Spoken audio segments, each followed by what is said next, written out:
The views and opinions expressed on this program are those of the show hosts, guests, and callers, and do not necessarily reflect the views of the staff or management of Wave 105.1 FM, Glimpses Media, or our partners. We strive to provide quality, respectful, and engaging content, and we welcome you to participate in the conversation. Thank you for tuning in to Wave 105.1 FM. Enjoy the show.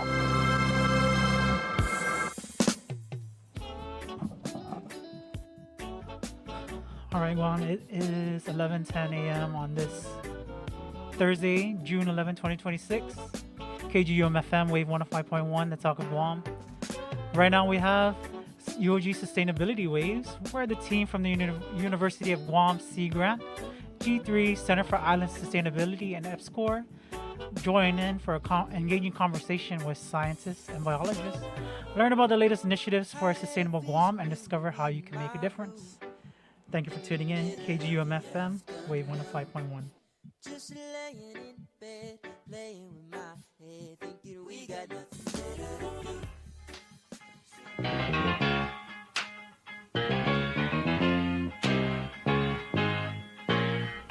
You're insane. Wild stuff. Good morning, everybody.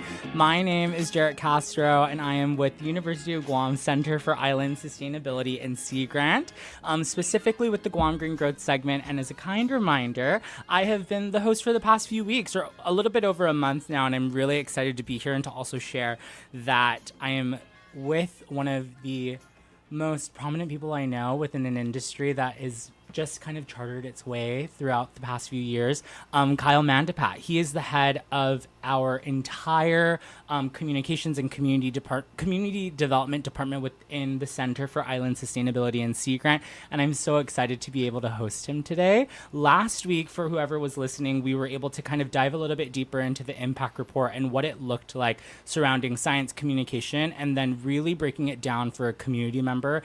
And I'm so excited to kind of tap into Kyle's like headspace and sphere of understanding like the pivot of true private-public partnership coming from the private sector and then also now into the public sector. I do want to give a brief introduction. Kyle Mandapat is a well-rounded and robust media host who has over 2 decades long of media training, personality, and then also providing news and community impact to the community of Guam with over two pretty formal degrees, I'd like to say, in business administration, who also is an instructor at the local community college. And aside from the private and public sector work that you do, you also lean into heart work as an instructor at the Guam Community College, but then also as a volunteer for many different things, in addition to also being an Obama leader. Kyle, I'm so excited to have you today, and it's such an honor to be able to hosting you and then transitioning within the next few weeks. So over to you, if you want to give us a light introduction about your role, who you are, and then maybe just brief what kind of got you started into this, and then we'll dive deeper into how you kind of have driven the landscape of the team today. This is crazy. Thank you for having me, Jared. This is my first real interview like this. Yeah, it's fun stuff. And I'm just floored by your introduction. And you didn't read any of that. For the record, this man that all came from that big old beautiful brain of yours. It's not swollen, though. So I'm yeah, no, it's not. yeah. I'm very honored to be here, and Yeah. I'm grateful for you. Thinking I'm worthy to have this kind of a discussion. I do a lot of work, and people ask me all the time why. How do you do it? How do you do all this work? How are you still standing? The truth is, I'm exhausted. For sure. But at the end of the day, there's just so much that can be done and that should be done that other people just aren't doing. So for us all to realize our capacity is, for me personally, expanding in so many ways over the course of just a single day, I think is a great way for us to also recognize that we can help people. And so for me, that's kind of where like the impetus and the inception of all of my work began, right? Is trying to get into a space where I could help folks. And to see that now grow into what is a very full but rewarding work day for me, I'm blessed beyond words. So, I'm here now at the University of Guam Center for Island Sustainability and Sea Grant, as you've mentioned. After almost 20 years with the local media scene and running and building and growing that, juggernaut. And this one specifically here, my latest stint was with this wonderful group, Glimpses of Guam, as the, what was I? Yuli? I was We Head of love radio breaking the fourth wall. operations, Yeah, yes. Operation. yeah. Okay, yeah, head of radio operations, and so we built these stations up after they fell down under the previous, leadership and management, and so it's been great to see, and this industry in itself, being radio and media, there's a lot of people who are trying to pull the rug out from under it and say, oh, we can do this, we can do that, but this is Guam, Yeah. and we do things a little different around here, and for us here in the media side, in the radio side, there's just still so many people that get their news and get their discussion and get their entertainment from our platforms that it would be a disservice to think anything other than that we have to continue this, and with prideful work and with community in mind.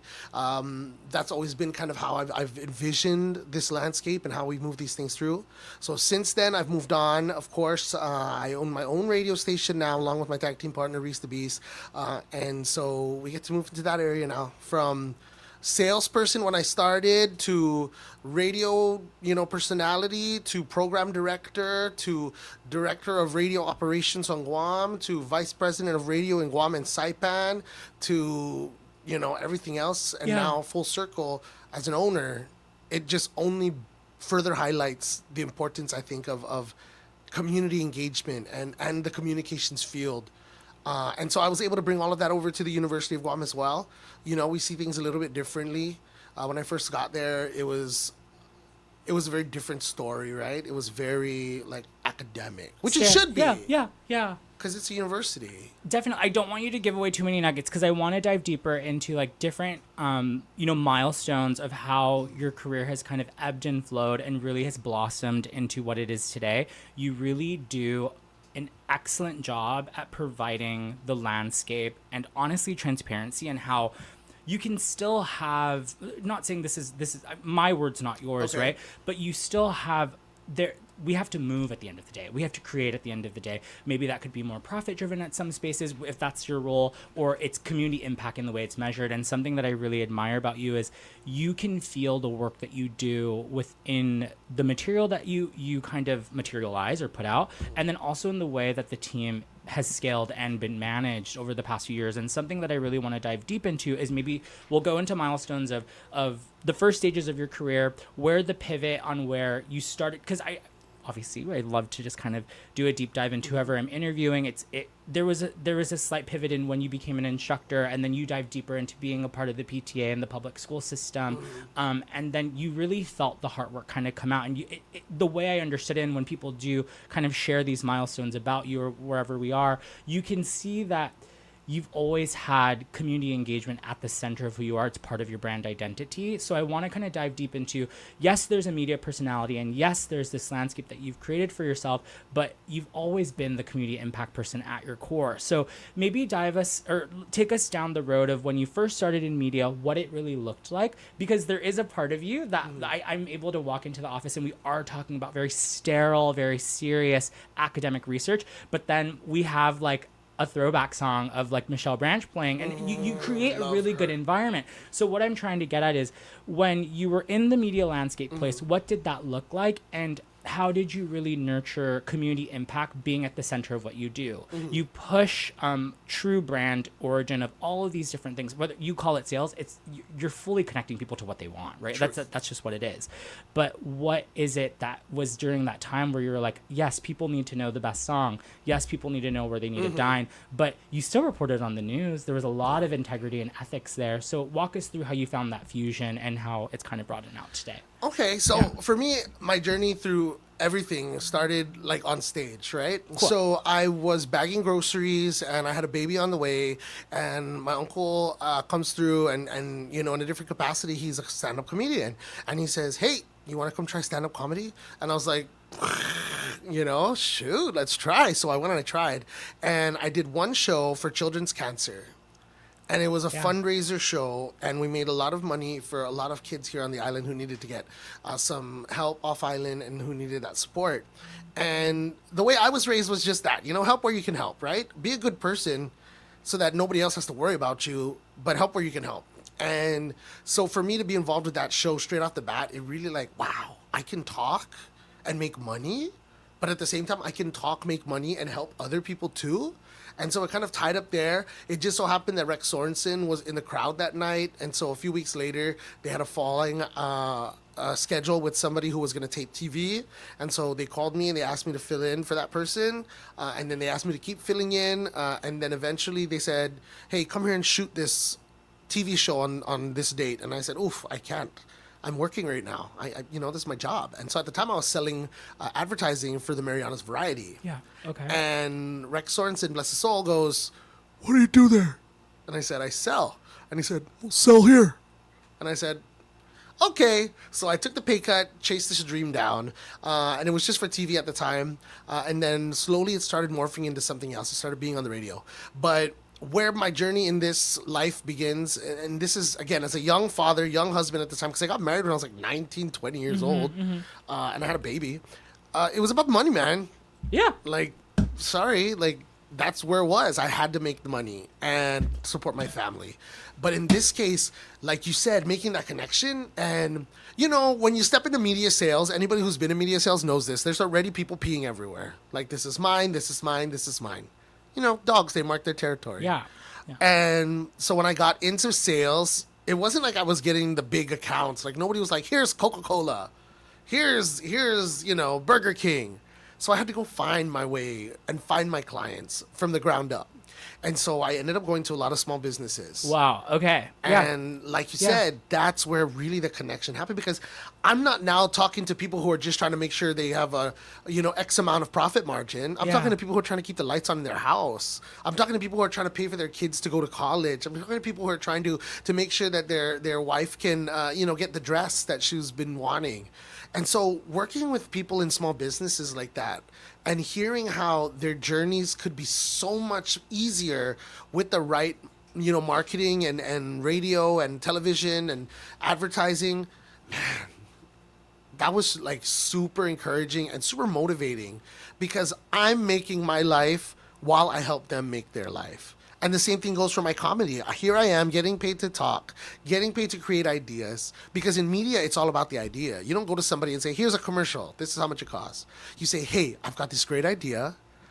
I'm thinking if we do this, more people will want to do this, and they'll want to do it with you, And so here I am again, talking, creating, making money for my family, but also helping others to make money for those lessons for their kids, ballet, or to help keep the lights on in their mom's house, And so for me, again, that tied up really, really well, knowing the business, growing in the business. And then when eventually they wanted me to start doing some promo talks on the radio to promote the TV show I was on, they said, why don't you just keep doing that? So that's how it kind of moved. I was doing the lead-in show for American Idol, so it was good. People were watching. It was nice, walking down the street. I was a lot sveltier and more prim and proper back then. But, like, making the connection with people is really what got me, like, in the zone, Yeah. And so now here I am doing radio. I'm not doing much sales anymore. I have my clients whom I love. And again, small businesses like the kite shop, the zoo, A1 shoe store. Truly relating to the really. What does the consumer want at a community level? Yeah. And so now I transfer from working with the business side to working with their people, with their clients, with their customers, because now I'm getting these calls from the listener who's saying, hey, where can I get this? I only have $20, but my kids need shoes for school. I know where you can get it. So making that connection between the client, the customer, and the person who's making the product, the sales, without having to actually do the transactional work of selling them the shoe, blew my mind. Like, I could have this effect on people. And the biggest thing I always tell folks is, like, what I'm saying, I really believe. Like, that's a problem. Now they call it gaslighting. But generational, for sure. No. Back in my day, it was called belief in product. And so for me, when I talk about something, it's not because somebody's telling me to talk about it. I'm only saying the stuff I really, really agree with. For sure. And so for me to make that connection, like you said, between people and bringing that over and matching them up with a product that would best fit them to make their life easier, it's really where I found a lot of my crossroads met in the middle. And so here I am now, 20 years later. I'm doing much of the same over at the university now. And through the years, I've had a chance to kind of scale up and grow in terms of positioning, responsibilities. I made it a point to learn everything I could learn from every aspect of this business. I sat with the traffic people. I sat with the commercial people. I sat with the production people. I sat with everybody. I could do this all on my own, like in terms of piece by piece, right? And so I try to bring that same mentality to the space that we're in now because, man, there's so much science going on, and there has been so much science going on for centuries on Guam that people never noted it was science. Stuff like knowing that the different fish had different names at different cycles of their life. Dude, that's cultural name. You're giving the listeners all of the good stuff before we get into the next sorry. part. Yeah. I'm so interviewing myself. I'm sorry. So that's what happens when there's a full-fledged professional in the room. He's just like, I know the questions that are coming. Let's just get the listener to get it. So walking us through where you were within the infancy stages of media and what you're calling selling, what we now have, it's not, this isn't a sustainability prescription of what I'm trying to give out. What I'm trying to really share with the listener is how you've really broken the fourth wall on us understanding scientific data at a consumer community-based level, where could you dine that's just a little bit more mindful. Mm-hmm. It's not saying, we're not saying go to this restaurant, they're doing it the best. We're saying they kind of support an aquaponic system. It just so happens to be ours. If you go, if you dine there, great. If you don't, then that's really on you as the community member. But what I'm really trying to bridge the gap with letting people understand is maybe it's a marketer listening, right? Or it's a public service individual listening. And how can you take away pieces and ebbs and flows of your career, of how you've understood the brand origin of where you once were, you've understood the playbook of how to be there. But the reality is there's real impact, and it will translate wherever you go if you hold your value system closer to you. The thought leadership concept that we've really been moving into. So you hone in on the concept of media and the infancy stages, and then you go into how there was something that you heard from the consumer, and it was, I'm X amount of dollar in budget, and I need this to impact the impact within my home. It just so happens, student going to school, and you see it in everything that you do. So now walking us through your time being on television and also as a contributor, as a radio host, what would you say were some of the best practices on sifting through what needed to be put out there? So you were a host on a show, you were a host on a radio show as well, and you knew that the listener needed information regarding sound, music, etc., and then also the show that you were doing pre-American Idol. How did you sift through knowing there's a time and place for music and X, Y, and Z, but then these beats that were coming in, yes, we're not necessarily full-fledged newscasters, but you had that in you. You needed the people to know, like, hey, there's X, Y, or Z that you need to be aware of. You talk about your work with Public Works or all of these different agencies. How did you know how to still sift through these really tough and pressing, maybe unglamorous topics, and still giving it that Kyle Mandapat flair of making me chuckle while I'm on my way to school, and I'm like, wow, you're making me understand real world news while pivoting into these different spaces, because I would remember it. And I remember there was a studio used to be based out of, it was like gray with a little bit of like the maroon tones, like fully the brand person in me is going. But you did that. You really did bridge the gap for the listener. And then it goes into how you now do science communication. But walk us through that. There was the sexy part of the media landscape that you did have to provide the listener, but there was a part of us that we had trust. We have trust and integrity towards your voice. You provided us with that when there were traffic jams, traffic outages, all of those things. Yeah. So walk us through that. So for me, it's all about relevance. Perfect. It's all about relevance. And I've always listened to the radio. I've been like a big radio junkie since I was a little kid. You know, like on Guam especially, there's like two celebrities at the time. There's radio people, and then there's the politicians. Okay. Literally it. Like some of my favorite, TV moments were watching Mark Campos Champus Charfus's commercials. Okay. Or Madeline Bardallo come on during wrestling. You know what I mean? Like stuff Literal like that. icons you're talking about, yeah. Yeah. So for me, like having that time where I was kind of in that transition, as you mentioned, like it was about relevance. What was it that I wanted to see? What was it that I wanted to know? What was it that would benefit me in my life? And at the time, I was square in the demo. Like I said, I was like 20-something years old. The dad. I was a young parent. Yeah. Everything that we sell in terms of like, this is the now. I was the now at that time in terms of my life.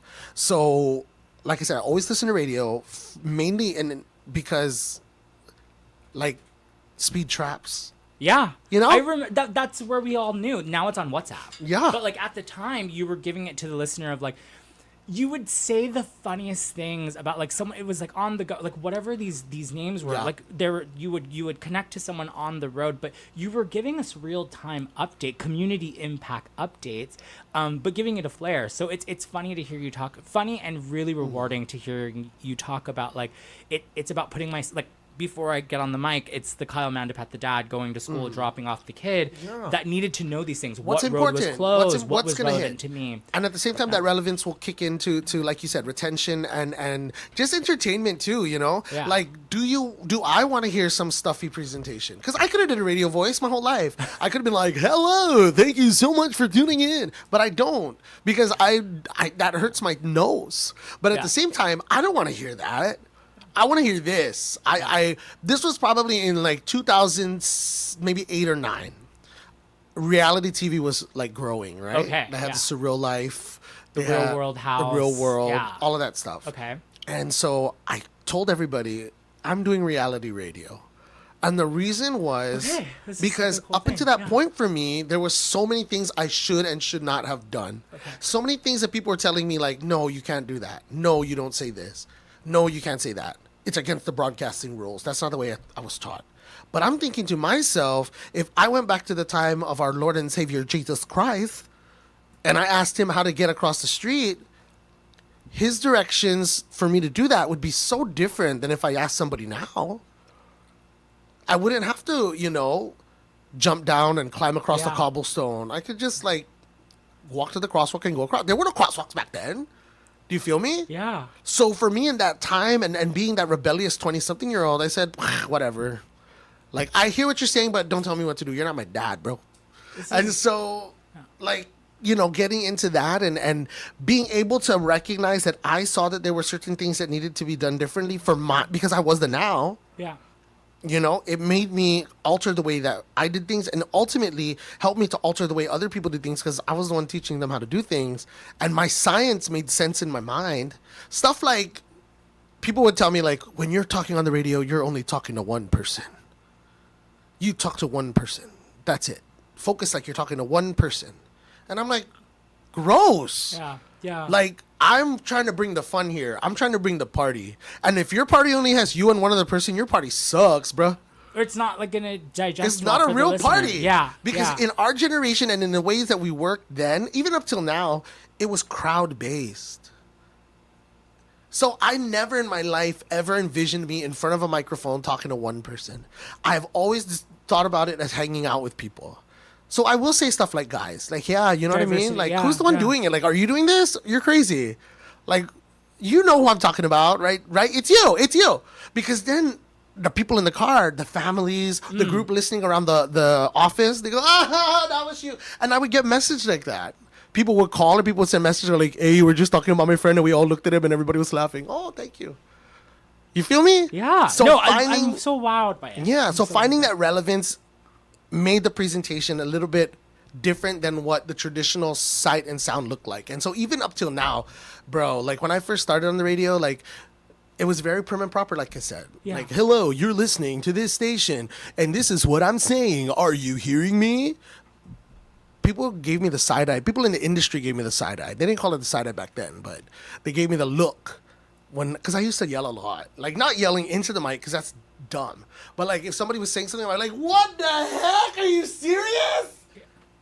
Because that's what I would do in real life. Yeah. But people back then didn't do that. Wow.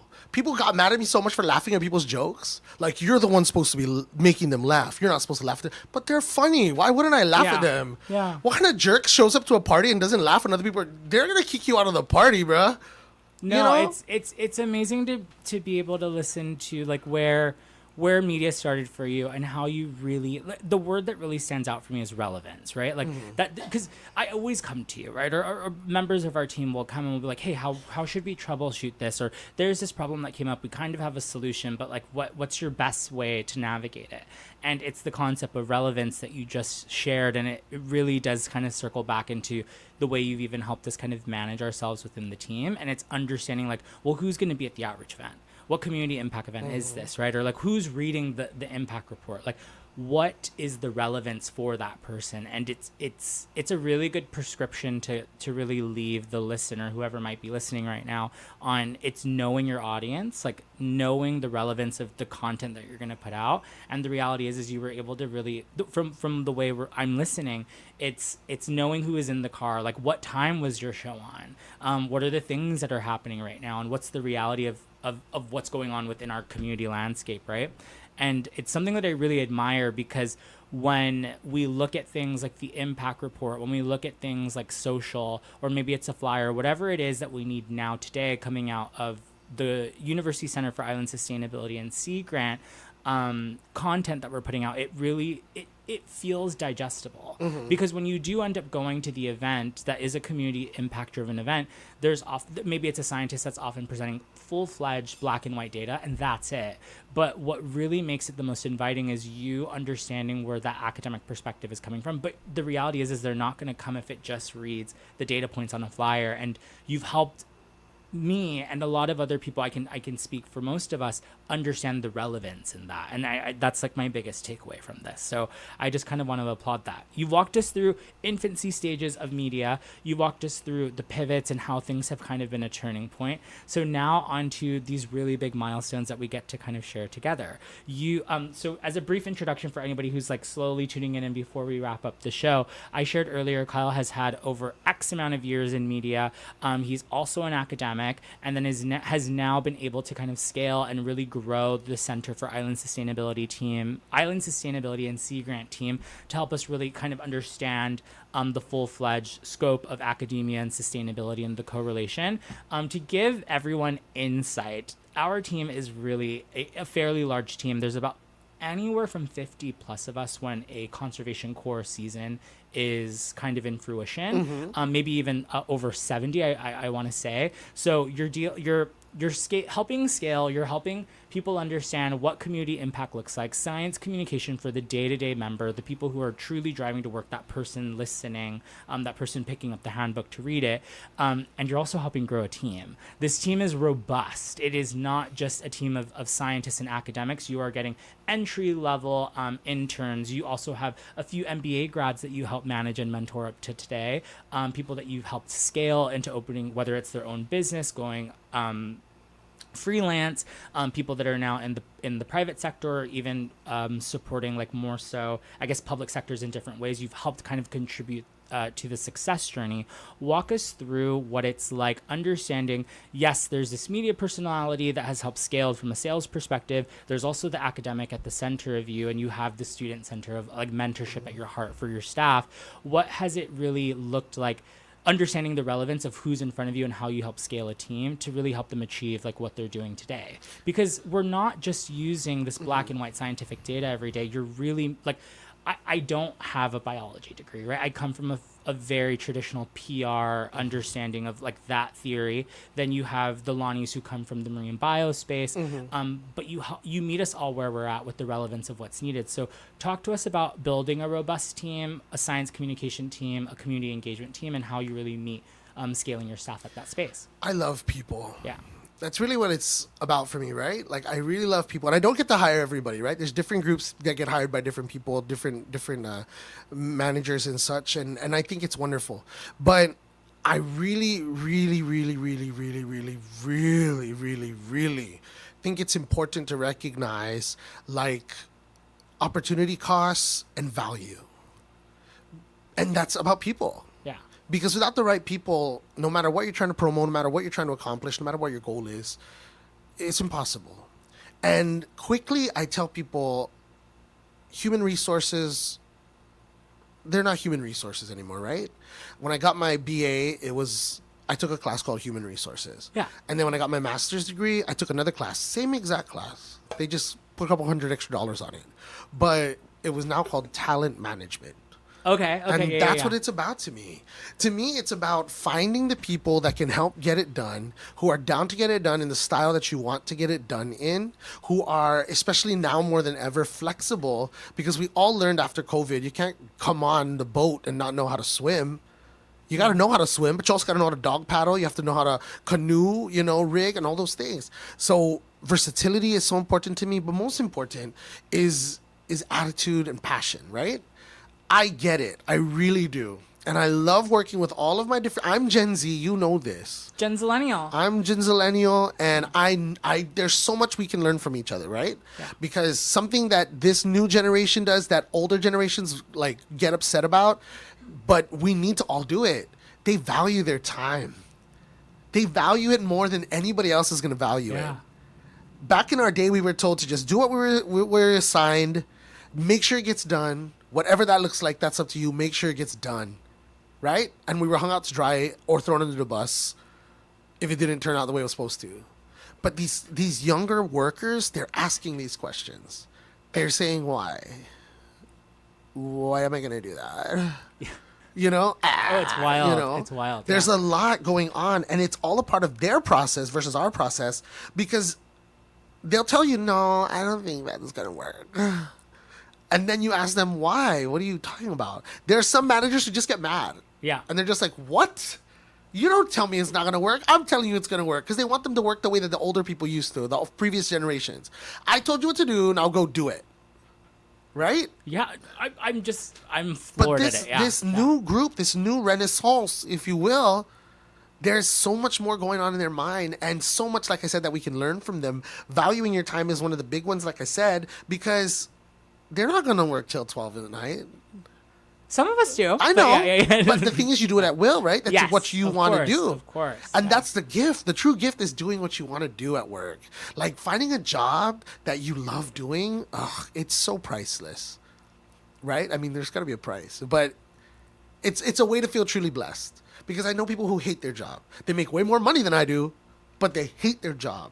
And I'm still having a better life than they are. Having fun is so much fun. Right? Yeah. It must I be really nice to believe wipe it. your tears with that filet mignon, but I'll take my corned beef and rice any day. Because I get to have fun. Yeah. Right? Yeah. And so for me, working with people has always been like my like I love it so much. I love problem children. I love problem cases. I do have a threshold where I say, you know what, I tried and I know I tried everything and it's just not working out. There has to happen. There has to be some boundary like that.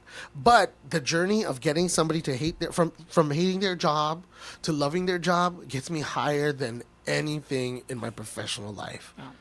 Right? Being able, and at the same time, you know, people say, oh, well, just fire them. Why? Are we not failing them? If we're not failing them, then it's not their fault. If you know what I mean? So for me, that's all a part of that whole situation. Because when you got a happy team, when you got a team that is passionate, it doesn't matter how old they are. They'll get it done. And the results always thrill me. Like, I know I get over emotional sometimes with you guys, and I do. And I send those little email messages, especially after events that we blow out of the water. And I say, thank you so much, everybody, for this and this and this. And it really Yes, wouldn't definitely. possible. Definitely. In my day, we didn't do that. In my day, we didn't do that. I was literally told by one of my superiors at one point, one of my bosses, like, don't give them compliments because they'll want more money. And that's the way the business worked back then. All businesses, businesses were like that. And I like to attack this work we do now from that lens as a business because I want it to grow. People often say, oh, but you're like government. So what? People associate government work with stability. Like sterile. But they no also, transfer- exactly, Yeah. they also associate government work with being stagnant. Like, as long as nothing breaks, we're okay. I don't want to live life like that. We want to grow. We want to do different things. We want to better things. We want to make things easier for people, right? And more accessible. And so for me, like, I'm always trying to push that. But if you come through the door and somebody along the way that I have trusted to hire people thinks you have something that can benefit us, then what have we tried everything?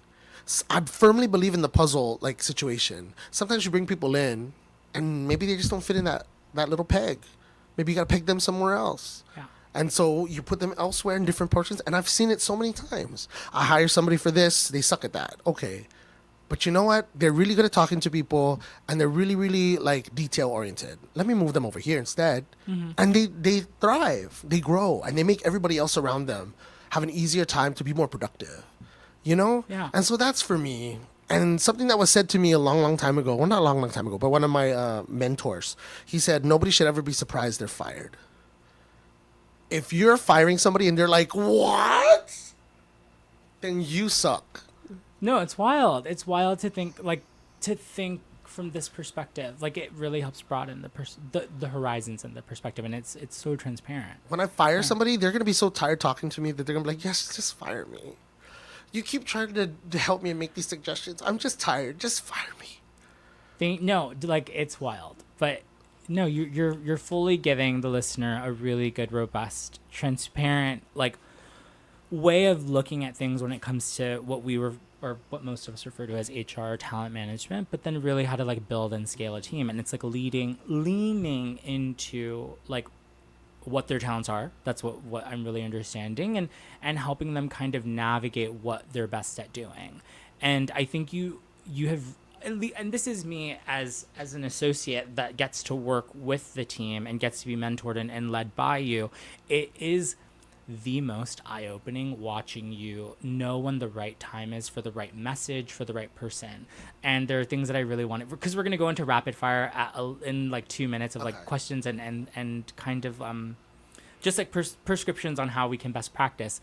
From the beginning of when we started, you've led us into the media landscape, what it was really like at an infancy stage, again, cultural relevance and relevance to the listener, and then now into the scale of leading a larger team with community impact at the forefront. But the way I'm hearing it is, it doesn't matter what content it is. It does not matter. If it's scientific data, we can work with that, but it's leaning into the talent of who's in front of you and what are they best suitable for. And the first thing that instantly comes to my mind is the Seed Talks Lonnie segment that we just did. It was the most moving, and it was because we internally selected her, led by you. There was a point where it was like, we have this list of seed talkers, and you made the decision. You were like, Lonnie needs the landscape of Seed Talks to really provide this message out there. When I sat and I'm listening to you, like, I'm fully doubling down on what Kyle is saying. It's leaning into your talent for the team and navigating them where they need to be. Lonnie has a lot of access as a biologist to put her message out there. She has her fish catch mats. Yes. She has Fish Fest. She has her town halls. She has access to get science communication out there. But it was our center stage that you felt the message was the best.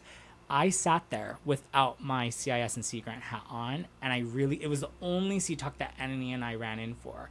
And the way I understood overfishing, the way I understood underfishing when it's time, knowing when water levels are at a certain place, and knowing the impact of you might not need to be. The fact that I can quote all of this is wild.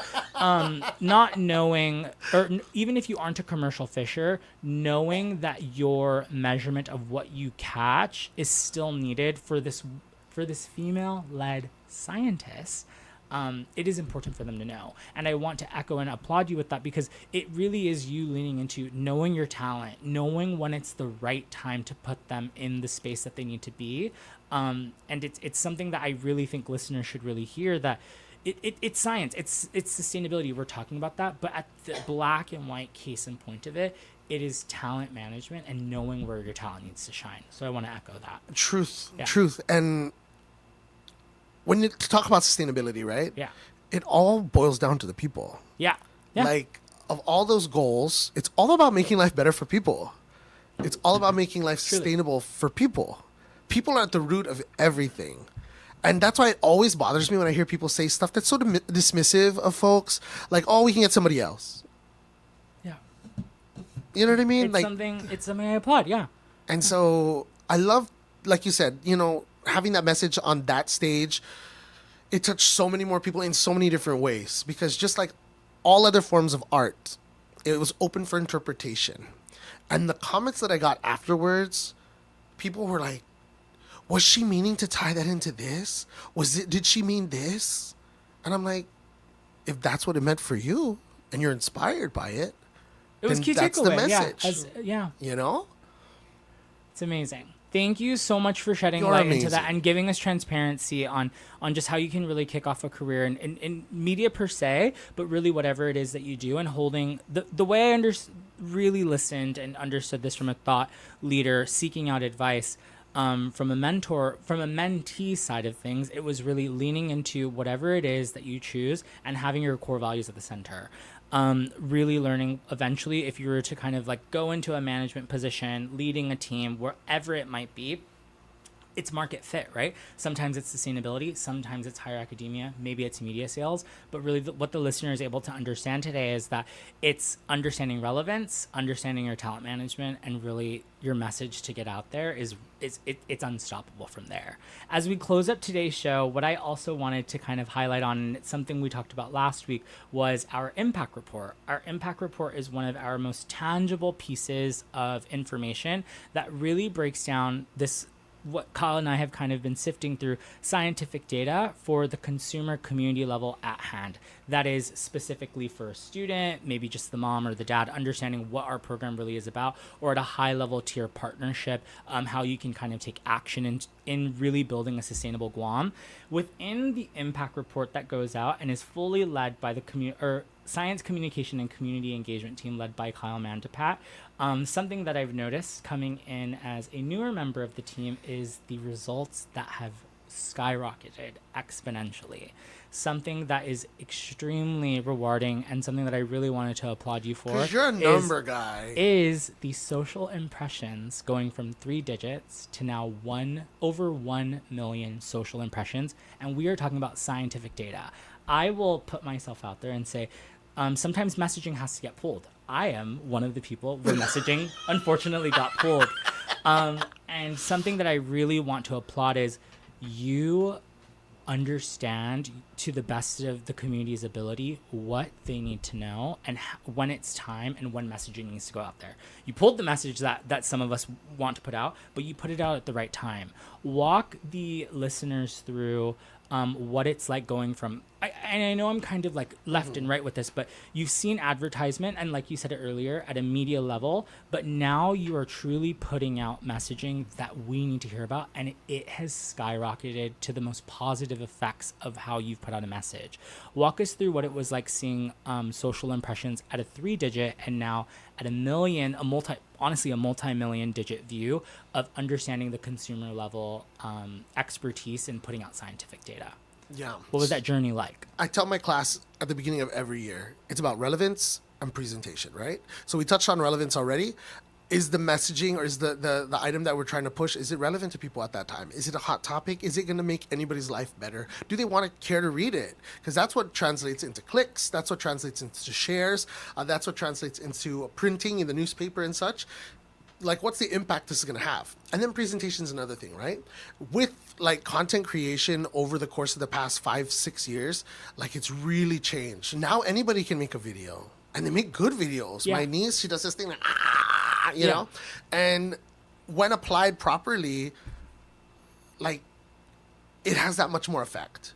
And so for me, like I said, leaning on the team that we have, because we have such a brilliant team, from Ananya, that's not her real name, Anania, sorry, from Anania to Gabebe to Johi, and then yourself and you know, the boys and Tomas and Tristan, you guys are always out there. And I'm going to give you flowers now because you've been dusting me up this whole show. Well, that's what this is about. It's about people leaning into their management my style style. says this. Yeah. You are doing phenomenal. And you bring a certain, you've brought new lens. That's the only way I can say it, is you've brought new lens, because while I do respect the aspects of business and it's where I get my grime and my strike from, you've brought in this whole new version of connecting people through business, which is so important, because I use this term a lot. And this is a term, again, that was full pot on me or huff and puffed at me in my earlier part of my career. The word was partnership. You and I both believe in real Genuinely. partnership. Genuinely, yeah. And in the business world, that just sounds expensive. So now that we're in a place together and you've brought this and you see that, I think it makes things so much better for our clients. Bar none, all of our partners are probably way happier than they've been in a minute, because you've brought that. You've brought that level of mindset.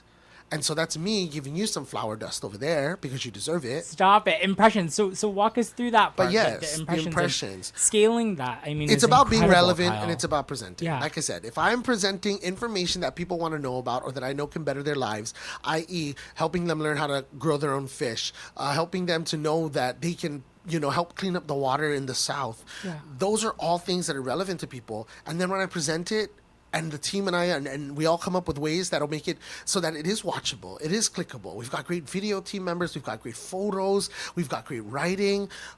How can we make sure this gets maximized in terms of impact? Because far beyond people reading it, that's not the impact I want. The impact isn't me knowing that X amount of people, saw it. It's in how many people were positively motivated there and after. How many people, after reading our story on recycling and all these illegal dump sites, is going to say, man, I'm not going to dump anymore back there?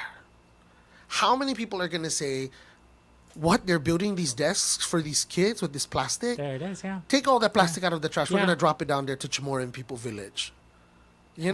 That's what it means to me. And to me, I try to be my authentic self because that's really what it's about. Like being, and I know that sounds so hippie, especially for people like me. Like I said, I grew up in that time where it was very strict and very, this is what I want, this is how you give it to me.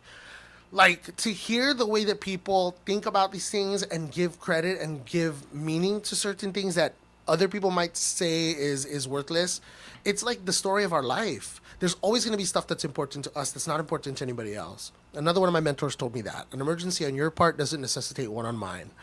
And I don't employ that all the time. That's not my mindset. Of course. If it's important to you, it's important to me. That's Yeah. the opposite, right? That's Yeah. what I do.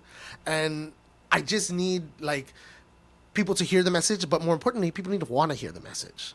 So if we're talking about scaling up that kind of exposure, it's about getting the right message in front of the right people in the right way. And both of us being from an advertising background and marketing background, that's a tale as old as time. It's just different now because there's so many other platforms and because people now are ingesting their information in so many more different ways. It's not just billboards, TV, radio, and print newspaper anymore. Yeah. People aren't scared anymore. Do you ever remember our parents talking about what they did on the toilet? No. Reading the paper Thank is you. all I know. But, Yeah. Yeah. would they outwardly say that in public? No. I think it's just like the universal response. But really. now Yeah. kids are telling you. They're telling you I swipe on the toilet. This is I was using the bathroom when I read this. Or oh my god, I said, or they're sending you messages from the toilet. That's wild. They're sharing and DMing from the toilet. And they're in there.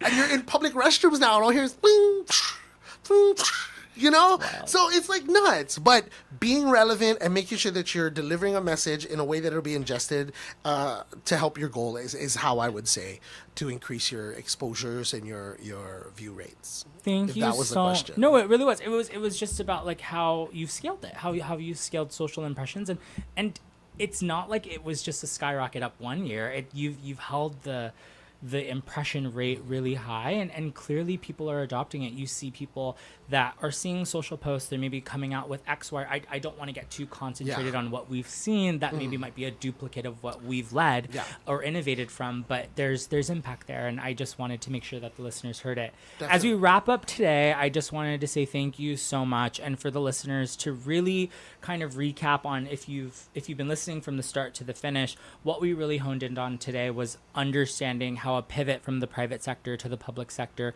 in regards to an evolving and innovative criteria of work, that being science communication, community engagement, leading a team, could really look like. Today, what we were really able to cover was understanding when you lean into hard work and a little bit more passion at the center, you really can kind of lead a larger scale team. Maybe it's a brand or an organization. And ours just so happens to be one of the most beautiful community impact driven things that we get to do. And I'm so happy you were able to share that with us today. Thank you about for your having infancy me. stages of media, Kyle, what it looks like on understanding who your listener is and what message they might need to get across and leading with relevance.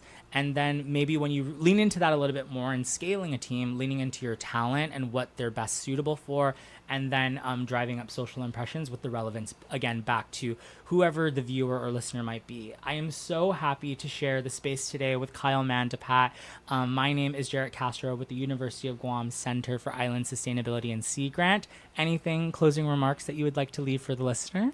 Thank you so much for this, Jared. It really was very, course. very wonderful. And it's not very often I'm on this side of the desk.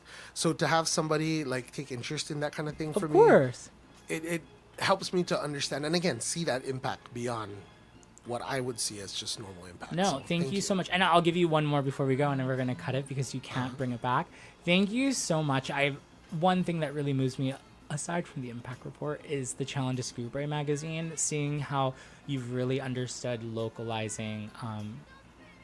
I guess it's like scientific data surrounding like different types of animals and really related it back to the classroom level. You have the student at the heart, man. Like you really do. You do. You are It's a team genuinely thing. like you are genuinely like an instructor of stewardship of like giving knowledge back. And no, you really are. We are. No, stop it. Like you really are. And I think whoever does not have access to the Challenge Scuba Hub, it is one of the best resources at a genuine like 5 to 8 year old level for you to understand what scientific data surrounding local animals and native species are, for us to really get engaged with it and localize learning within the classroom. So again, we are from the University of Guam Center for Island Sustainability and Sea Grant. Please feel free to follow us on social, check out our website, and thank you so much for joining me Just today. Mossy, sir.